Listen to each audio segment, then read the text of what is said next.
致各位股东，我将不再撰写伯克希尔的年度报告，也不再在年度股东大会上长篇发言。用英国人的话说，我要逐渐淡出公众视野了，算是把格雷格·阿贝尔将于年底接任掌门人之位。他是一位杰出的管理者，勤勉不懈的工作者，也是坦诚务实的沟通者。祝愿他任期长久。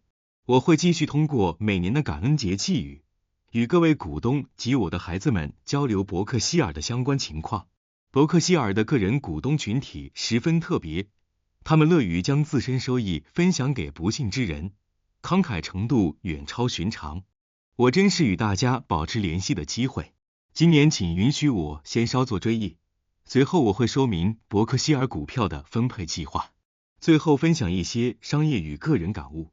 感恩节将至，如今95岁高龄的我，既心怀感恩，也对自己的长寿感到意外。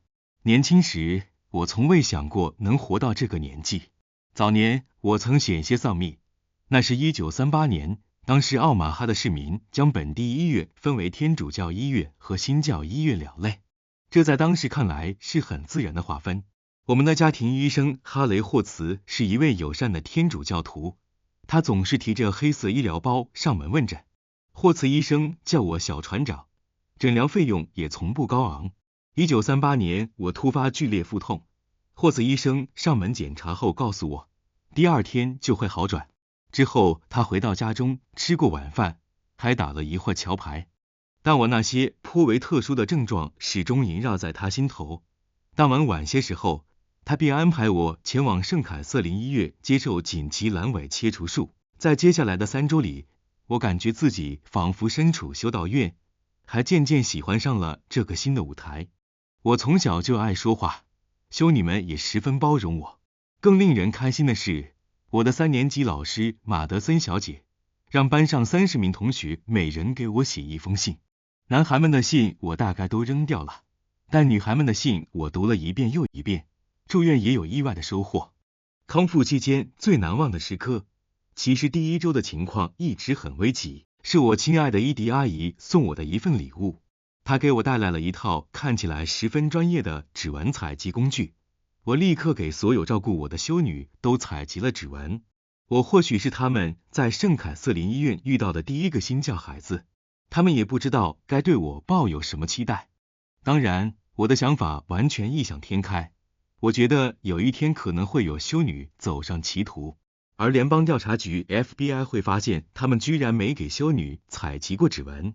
20世纪30年代 FBI 及其局长 J. 埃德加·胡佛深受美国人崇敬，我幻想胡佛先生会亲自来到奥马哈，查看我这份无价之宝般的指纹收藏。我还进一步畅想，我和埃德加会迅速锁定并逮捕那个行为不端的修女，届时我必将声名鹊起。显然，这个幻想从未成真，但颇具讽刺意味的是，多年后人们发现，我当初本该给埃德加本人采集指纹，他因滥用职权而声名扫地。这就是20世纪30年代的奥马哈。当时我和朋友们最渴望的东西不过是雪橇、自行车、棒球手套和电动火车。让我们再来看看那个年代的其他几位年轻人，他们成长的地方离我很近，对我的人生影响深远，可我多年来却一直未曾知晓。首先要说的是查理·芒格，我64年的挚友。20世纪30年代，查理住的地方离我1958年起便拥有并居住至今的房子只有1个街区之隔。早年我与查理擦肩而过，错失了早相识的机会。查理比我大6又2/3岁。1940年夏天，他在我祖父的杂货店工作，每天工作10小时，薪水只有2美元，节俭是巴菲特家族刻在骨子里的品质。第2年，我也在那家杂货店做类似的工作，但直到1959年才与查理相识。当时他35岁，我28岁。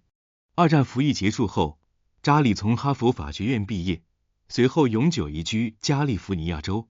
但查理始终说，奥马哈的早年生活塑造了他的人生。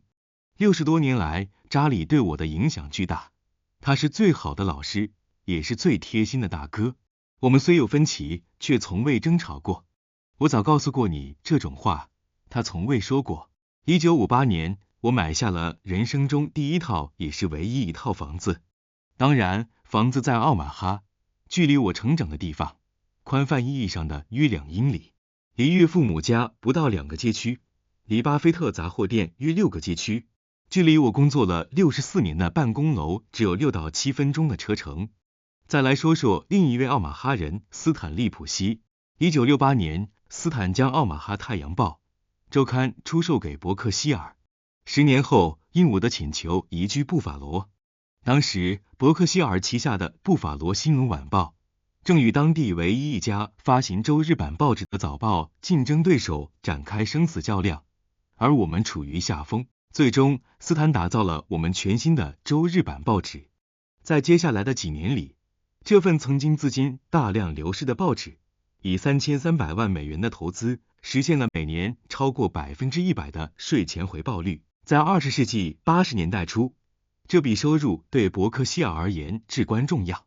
斯坦成长的地方离我家约5个街区，他的邻居之一是沃尔特斯科特 Jr.， 大家应该还记得，沃尔特于1999年将中美能源集团带入伯克希尔，直到2021年去世前，他一直是伯克希尔备受重视的董事，也是我非常亲密的朋友。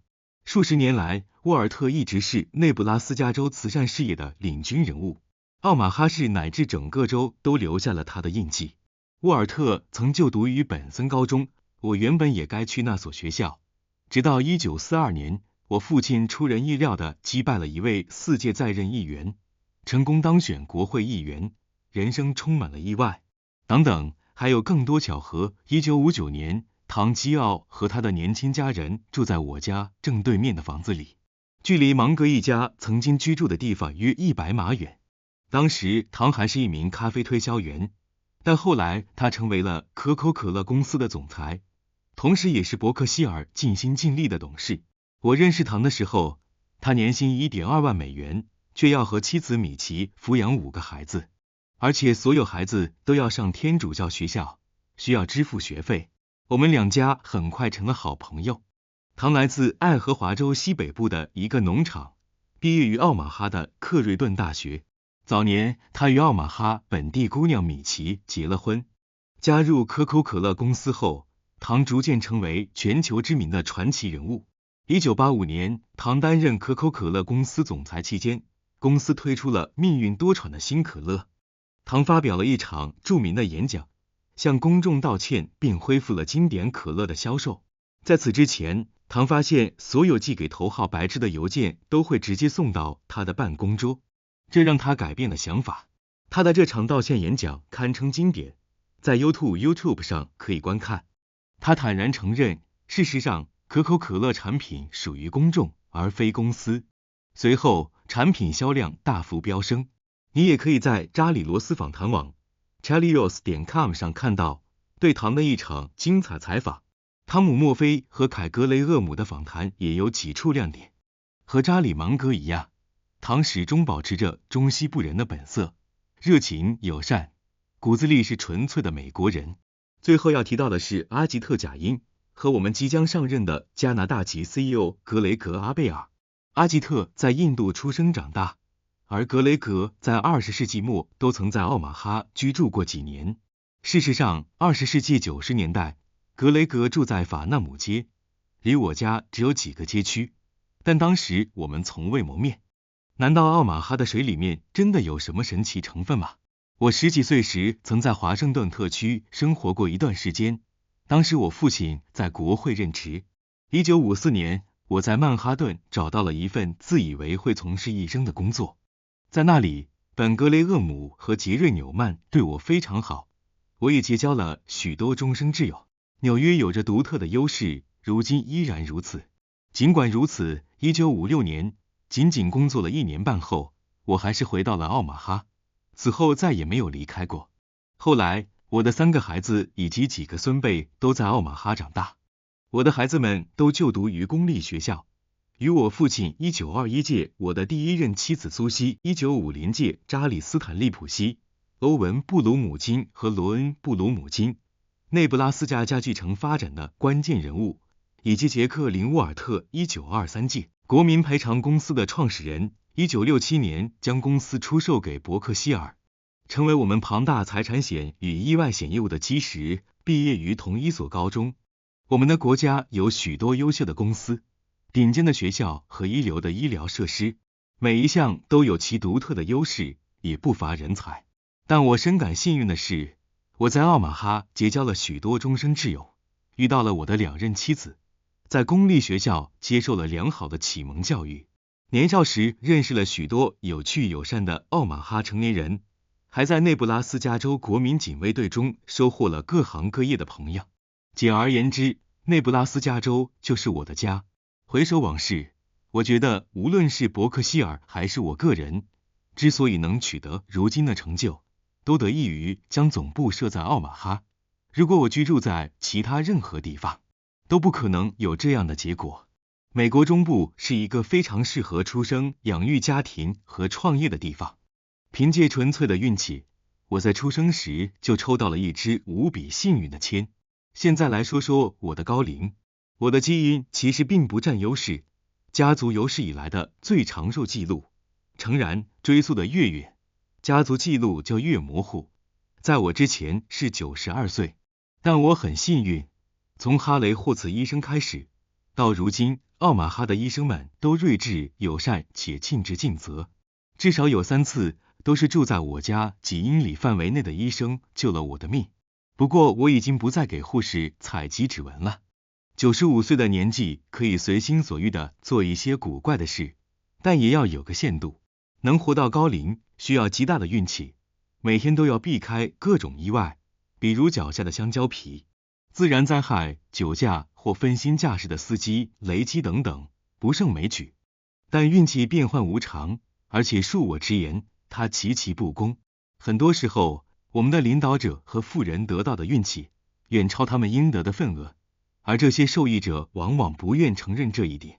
出身豪门的人一出生就拥有了终身的经济独立，而另一些人一来到这个世界，就要面对悲惨的童年，更有甚者，身患残疾或精神疾病，剥夺了那些我曾视为理所当然的东西。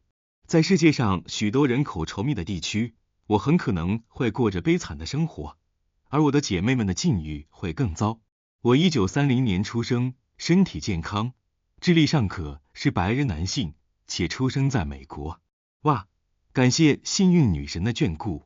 我的姐妹们和我一样聪明，性格甚至比我更好，但她们面临的人生前景却截然不同。在我人生的大部分时间里，幸运女神都时常眷顾，但她不会一直为90多岁的人操劳，运气也有上限。与此相反，时间老人随着我年岁渐长，似乎对我更感兴趣了，而且他从未失手。对他而言，每个人最终都会成为他的战利品。当平衡感、视力、听力和记忆力都在持续衰退时，你就知道时间老人已经近在咫尺了。我步入老年的时间较晚，衰老的开始时间因人而异，但一旦它到来，就无法抗拒。令我意外的是，我总体感觉还不错，虽然行动迟缓，阅读也越来越困难，但我每周都会去办公室5天，和一群很棒的同事一起工作。偶尔我还能想到一些有用的点子，或者有人会向我们提出一些原本可能不会收到的合作邀约。由于伯克希尔的规模和当前的市场水平，好点子虽然不多，但并非没有。然而我意外的长寿，对我的家庭和慈善目标的实现，不可避免地带来了一些重要影响。让我们来详细说说未来规划。我的孩子们都已超过正常退休年龄，分别为72岁、70岁和67岁。如果打赌说这3位如今在许多方面都处于巅峰状态的人，都会像我一样幸运的延迟衰老，那显然是不明智的。为了提高他们能在替补受托人接替之前，处理完我几乎全部遗产的可能性，我需要加快向他们各自管理的3家基金会进行生前捐赠的步伐。我的孩子们如今在经验和智慧方面都处于黄金时期，还未步入老年，但这段黄金期不会永远持续。幸运的是，调整捐赠节奏并不难。不过，还有一个额外因素需要考虑。在伯克希尔的股东们对格雷格建立起查理和我长期以来所拥有的信任之前，我希望保留相当数量的 A 类普通股。这种信任应该不需要太久就能建立起来。我的孩子们和伯克希尔的董事们已经100%支持格雷格了。我的3个孩子如今都已成熟，具备足够的智慧、精力和直觉来管理和分配巨额财富。他们还有一个优势，当我早已离世时，他们依然在世。如果有必要，他们可以根据联邦税收政策或其他影响慈善事业的发展，制定前瞻性和应对性的政策。他们很可能需要适应周围这个发生巨大变化的世界。死后操控一切的做法向来效果不佳，我也从未有过这样的想法。幸运的是，我的3个孩子都继承了他们母亲的优良基因。几十年来，我也逐渐成为了他们思考和行为的更好榜样。不过，我永远也无法与他们的母亲相提并论。我为孩子们指定了3位替补受托人，以防他们中有人过早离世或丧失行为能力。这些替补受托人没有排名，也不专门对应某个孩子。他们3位都是杰出的人才，深谙世事，且没有任何利益冲突。我已经向孩子们保证，他们不需要创造奇迹，也不必害怕失败或失望。这些都是不可避免的。我自己也经历过很多。他们只需要在政府行为或私人慈善事业通常所能达到的成果基础上，稍微有所改进即可。要知道，这些财富在分配的方式也存在不足之处。早年，我曾构思过各种宏大的慈善计划，尽管我很固执，但这些计划最终都没有可行。在我漫长的一生中，我也目睹过许多糟糕的财富转移案例，有的来自政治投机者，有的来自家族传承的选择，还有的来自无能或古怪的慈善家。如果我的孩子们能把这件事做好，他们可以肯定，我和他们的母亲都会感到欣慰。他们的直觉很好，而且多年来也一直在实践慈善捐赠。起初金额很少，后来不定期增加，如今每年的捐赠额已超过5亿美元。他们3人都愿意长时间工作，以各自的方式帮助他人。加快向孩子们的基金会进行生前捐赠，并不意味着我对伯克希尔的前景有任何改变。格雷格·阿贝尔的表现远超我当初认为他适合担任伯克希尔下一任 CEO 时的高期望。他对我们许多业务和员工的了解，如今都比我深刻得多，而且对于许多 CEO 甚至不会考虑的事情，他也学得非常快。无论是 CEO、管理顾问、学者还是政府官员，无论是什么身份，我都想不出有谁比格雷格更适合管理我的资产。例如，格雷格对我们财产险与意外险业务的上行潜力和潜在风险的理解，远超许多资深的财产险与意外险高管。我希望他能身体健康，任职数十年。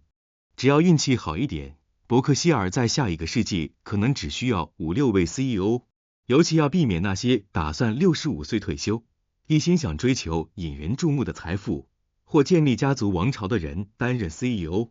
一个令人不快的现实是，母公司或子公司中偶尔会有优秀且忠诚的 CEO 患上痴呆症、阿尔茨海默病或其他严重且长期的疾病。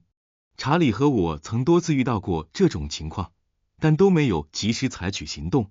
这种疏忽可能会酿成大错。董事会必须警惕 CEO 层面出现这种情况的可能性， CEO 也必须警惕子公司管理层出现这种情况的可能性。这说起来容易，做起来难。我可以举出过去几家大公司的例子。我能给出的建议就是，董事们应该保持警惕，勇于发声。我这一生，改革者们曾试图通过要求披露 CEO 薪酬与普通员工薪酬的比例，来让 CEO 们难堪。结果，委托书的篇幅迅速从之前的20页左右膨胀到100多页。但良好的初衷却适得其反。根据我的大多数观察， A 公司的 CEO 看到竞争对手 B 公司 CEO 的薪酬后，会含蓄地向董事会表示自己应该得到更高的薪酬。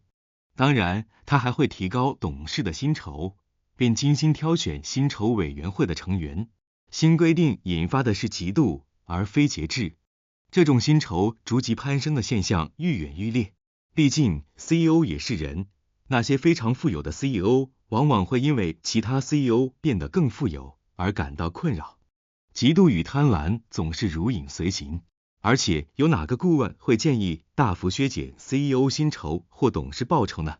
总体而言，伯克希尔旗下业务的前景略优于行业平均水平，其中不乏几项非相关性且规模庞大的优质资产。然而，10年或20年后，将会有许多公司的表现超过伯克希尔，我们的规模会成为一种负担。伯克希尔是我所知道的所有企业中遭遇毁灭性灾难风险最低的公司，而且与我所了解的几乎所有公司，我见过的公司不计其数相比，伯克希尔拥有更注重股东利益的管理层和董事会。最后，伯克希尔的经营方式始终会让它成为美国的一笔财富，避免从事那些会让自己陷入依赖他人境地的活动。随着时间的推移，我们的管理者们应该会变得相当富有，他们肩负着重要的责任，但他们并不渴望建立家族王朝或追求引人注目的财富。我们的股价将会波动不定，在当前管理层任职的60年里，股价曾3次下跌约 50%， 不要绝望，美国总会复苏，伯克希尔的股价也会随之回升。最后的一些感悟，或许这是一种自私的看法，但我很高兴地说，我对自己人生的后半段比前半段更满意。我的建议是，不要为过去的错误苛责自己，至少从中学到一点东西，然后继续前行，改进永远不嫌晚。找到正确的榜样，然后向他们学习。你可以从汤姆·墨菲开始，他是最棒的。还记得后来以诺贝尔奖闻名的奥尔弗雷德·诺贝尔吗？据说他的弟弟去世时，一家报纸弄错了消息，刊登了他的讣告。他读到讣告后深感震惊，意识到自己应该改变行为方式。不要指望报社出错这种事会发生在自己身上，想清楚你希望自己的讣告上写些什么，然后用一生的行动去配得上它。伟大并非源于积累巨额财富，获得大量曝光或拥有强大的政治权利。当你以成千上万种方式中的任何一种去帮助他人时，你就是在为这个世界做贡献。善良无需成本，却价值连城。无论你是否信仰宗教，黄金法则都是行为的绝佳指南。写下这些话的我，曾无数次考虑不周，犯过许多错误，但也很幸运的从一些很棒的朋友那里学会了如何更好的做人。不过，距离完美还有很长的路要走。请记住，清洁工和董事长一样，都是有血有肉的人。祝愿所有读到这封信的人感恩节快乐。是的，即使是那些不友善的人，改变永远不嫌晚。记得感谢美国为你提供了最大的机遇，但不可避免的是，这个国家在分配回报时既反复无常，有时也存在贪婪腐败的现象。谨慎选择你的榜样，然后效仿他们。